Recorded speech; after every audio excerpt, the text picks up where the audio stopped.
আজকের এই দিনটা ছিল পঞ্চমীর দিন।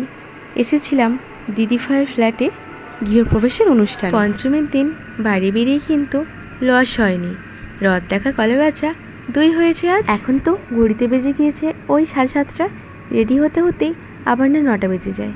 না, আমি আবার বেশিক্ষণ নেব না রেডি হতে। আজকে খুব একটা সহজ হবে কমফোর্টেবল পোশাক পরে নিয়েছি।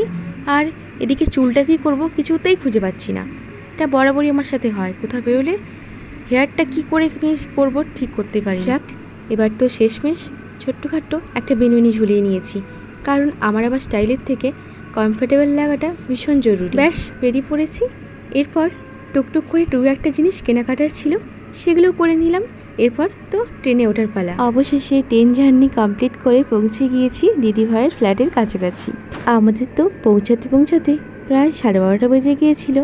তখন পুজো প্রায় কমপ্লিট হয়ে গিয়েছে, তাই তো আসতে না আসতেই হাতে সিন্নি পেয়ে গিয়েছি। এখন তো পুজোর সময় বৃষ্টি হওয়ার কথা আছে।